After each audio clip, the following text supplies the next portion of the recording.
आहे याचा लाभ माझ्या राज्यातील सर्व शेतकऱ्यांना होईल। त्यामुळे कुणीही जरी एखाद्या वेळेस यादीत नाव असलं नसलं तरी नाव निश्चित प्रकारे आपलं अटीत बसल्यानंतर येणार आहे। त्यामुळे निश्चित प्रकारे काळजी करू नका। आपण नाव यादीची वाट पहा। याद्या जसजशा याद्या अद्ययावत होतील, जसं याद्यात पूर्तता होतील त्याप्रमाणे याद्या प्रसिद्ध होतील आणि माझ्या या राज्यातील 56 लाखापेक्षा जास्त शेतकऱ्यांना या कर्जमाफीचा फायदा लाभ मिळणार आहे आणि साधारणतः 40,000 कोटी रक्कम एवढी रक्कम यासाठी राज्य शासनाच्या वतीनं दिली जाणार आहे। 2 लाखापर्यंत कर्जमाफी असली तरी काही ठिकाणी अशा तक्रारी दिसून येतात खाली स्थानिक पातळीवर की त्याचं 1.5 लाख कर्ज आहे, त्याला फक्त 50,000ची मुभा दिली जाते आणि 1 लाखाचं कर्ज तसंच ठेवलं जातं। तर मुळात हा निकष कशा स्वरूपात? नाही, असा हा निकष नाही। 2 लाखापर्यंत जर थकबाकी असली तर थकबाकी ती 2 लाखाच्या आतली संपूर्ण थकबाकीची रक्कम त्या बाबतीमध्ये ती माफ केली जाणार आहे। या बाबतीमध्ये काय तक्रारी वगैरे असल्या तर ठीक आहे, तक्रारी असतील काय चुका असतील या त्या तक्रारी ऐकून चुका त्या लक्षात घेऊन या बाबतीमध्ये दुरुस्त करून 2 लाखाच्या आतल्या जे थकबाकीदार शेतकरी त्यांना निश्चित प्रकारे त्या कर्जमाफीचा लाभ दिला जाणार आहे।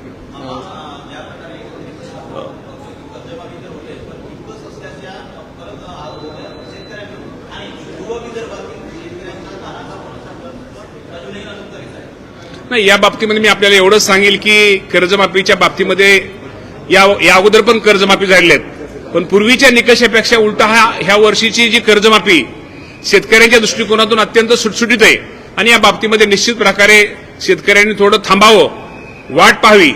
आपलं यादीमध्ये जर आपलं योग्य कागदपत्र आपण जर जमा केली, योग्य कागदपत्र आपण दिली तर निश्चित प्रकारे या कर्जमाफीचा लाभ त्या माझ्या शेतकऱ्यांना मिळणार आहे। म्हणजे काल असे सुप्रिया सुळे तसंच बाकीचे नेते सुनील तटकरे अमित शहांना भेटले, पण त्याच्या आधी प्रफुल्ल पटेल पार्थ पवार शरद पवारांना भेटले आहेत। राष्ट्रवादी एकत्रीकरणाची किंवा शरद पवार राष्ट्रवादी काँग्रेस एनडीए सहभागी व्हायच्या जोरदार हालचाली चर्चा समोर येत आहेत। पवार साहेब हे देशाचे नेते आणि पवार साहेबांचं मार्गदर्शन कुणीही आम्ही कधीही केव्हाही राष्ट्रवादी पक्षाचा कार्यकर्ता तर घेऊ शकतो, पण या देशातला कुठल्याही पक्षाचा नेता कार्यकर्ता हे आदरणीय पवार साहेबांचं मार्गदर्शन घेत असतो।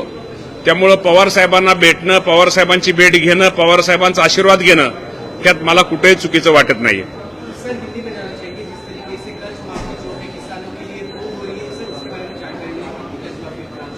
कर्जमाफी को आपको मालूम है, जो पहली तो यादी प्रसिद्ध हुई, दूसरी यादी भी अभी प्रसिद्ध हो गई है। दूसरी यादी में 17 लाख किसानों को उसका लाभ मिलने वाला है और भी 56 लाख किसानों को ये सभी यादी में लाभ मिलने वाला है। मैं आपके माध्यम से सब किसानों को अनुरोध करता हूं कि आप ठहरे, जो डॉक्यूमेंट है कागजपत्र पूर्तता करके आप सबको लाभ मिलेगा।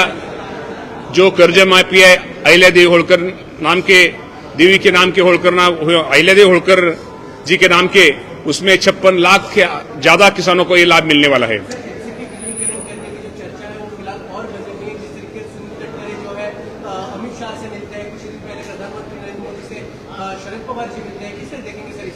इसके हमारे नेता सुनेत्रा वहिनी पवार है और पवार साहब, शरद पवार साहब तो बड़े नेते, देश के नेते, उनसे कोई भी मिलता है, उनसे मुलाकात करता है, उनका आशीर्वाद लेता है।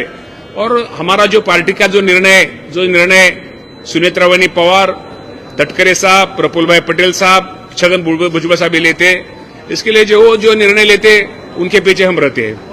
पालघरच्या संदर्भात मोठं नुकसान झालं, आज मुख्यमंत्र्यांकडे बैठक देखील आहे, कशा पद्धतीनं मदती संदर्भात किंवा काय? अति पावसामुळे ज्या ठिकाणी आपल्याला माहिती आहे की या राज्यामध्ये पालघरमध्ये जास्त पाऊस पडलेला आहे, ज्या ठिकाणी पावसामुळे शेतीचं किंवा इतर जे नुकसान झालेलं आहे या बाबतीमध्ये शासनाच्या वतीने निश्चित प्रकारे या सर्वांना मदत केली जाईल। राज्याचे मुख्यमंत्री देवेंद्र फडणवीस साहेब असतील, एकनाथजी शिंदे साहेब असतील, सुनेत्रा वहिनी पवार साहेब असतील, आमचं सरकार हे सर्वजण हे शेतकऱ्यांच्या आणि तिथल्या असलेल्या नागरिकांच्या बरोबर आहे।